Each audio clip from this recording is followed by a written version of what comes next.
Madame, Monsieur, bonjour. Nous avons le plaisir d'accueillir Monsieur Ahmed Ben Saada, auteur et analyste politique. Bonjour. Bonjour madame. L'IATF, une rencontre qui se présente comme un tournant pour l'intégration économique du continent. Alger devient le temps de cet événement, l'épicentre d'un projet ambitieux, donner vie à la ZLECAf et renforcer la coopération africaine dans tous les domaines du commerce à l'investissement, passant par l'innovation et les industries stratégiques. Pourquoi peut-on qualifier l'IATF à Alger d'événement historique pour l'Afrique ? Alors, c'est vrai que nous sommes juste à la 4e édition. Donc, la première édition a été faite en 2018 au Caire. Et nous sommes maintenant à la 4e édition à Alger en 2025 avec deux autres éditions en 2021 et 2023. Et en fait, ce qui est très important dans l'analyse qu'on fait, nous avons vu des regroupements de pays.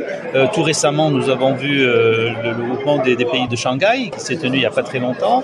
On voit bien que les pays asiatiques se réunissent justement pour accroître leurs échanges commerciaux. Et là, nous avons un événement très très intéressant qui est un événement panafricain, donc qui concerne notre continent. Et on ne peut que applaudir à cette initiative parce que les échanges entre les pays africains est très faible. Donc nous n'avons plus de choix que de l'augmenter. Donc à chaque édition, nous avons vu par exemple en 2018 au Caire, il y avait 1000 exposants, maintenant il y en a 2000.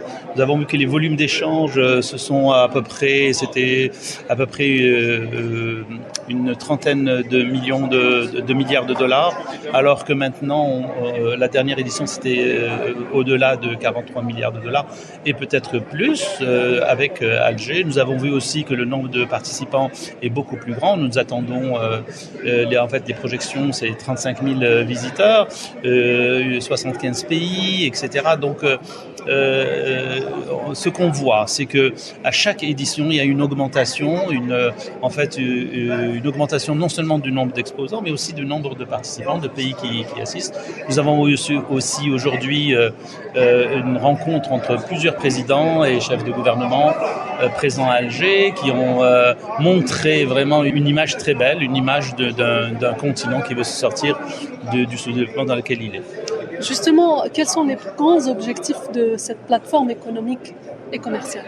Alors, les objectifs de cette plateforme, c'est de mettre en contact des entrepreneurs de différents pays, en fait, d'échanger les idées, d'échanger les idées sur les plans de commerce, essayer de voir comment collaborer, mettre les efforts et les forces de chaque pays en commun, et aussi de voir comment on peut justement éviter de dilapider les ressources naturelles de l'Afrique, c'est-à-dire essayer de voir comment on peut faire des produits finis par rapport, et non pas d'être juste des exportateurs de matières premières. Et à cela, nous avons tout à gagner parce que l'Afrique, c'est 1,5 milliard d'habitants.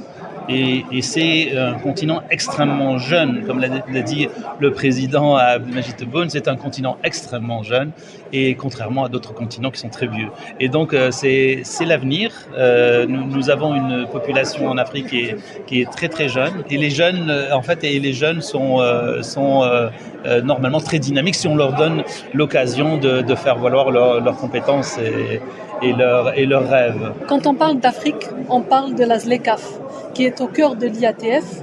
Quelles sont les avancées concrètes qui sont attendues justement grâce à ce rendez-vous ?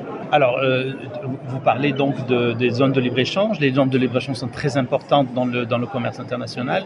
Ce sont des zones qui permettent justement des échanges commerciaux très facilités, où des volumes importants de marchandises ou d'investissements peuvent se faire. Le président Abdelmajid Tebboune a aussi parlé justement de ces zones de libre-échange qui poussaient depuis le début de son premier mandat. Il a poussé à l'émergence de ces zones de libre-échange qui permettent justement fluidité justement dans les échanges et une facilité dans les échanges. Justement, quand on parle de cet événement, comment peut-il contribuer à booster les flux commerciaux intra-africains? C'est sûr, si les gens restent cloisonnés chacun dans son pays, ils ne vont pas se rencontrer. Ici, c'est une grosse fête du commerce et de l'économie africaine. Donc, c'est sûr que les gens, quand ils vont se rencontrer, les investisseurs, les industriels se rencontrent et ils vont trouver ce qui leur manque, ou alors des idées, ou alors des promesses de collaboration sur les technologies innovantes, par exemple, pas juste rester dans les produits, disons, extraits des minerais, etc. Donc, si on peut mettre des investissements dans le développement des idées, des startups, etc., ça ne peut qu'être bénéfique pour notre continent.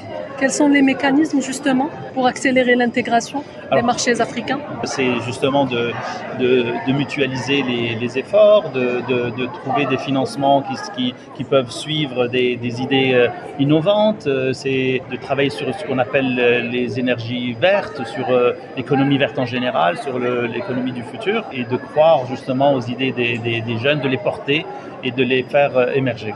Justement, c'est une occasion pour les pays africains pour investir et d'éventuels partenariats. Exactement. Donc, ce genre de foires, ce genre de rencontres où il y a énormément d'exposants, ça permet justement de réaliser des transactions très intéressantes pour la personne qui le fait tout d'abord, mais aussi pour le continent, parce que en fait, ce genre d'événement, ça permet justement de booster l'économie.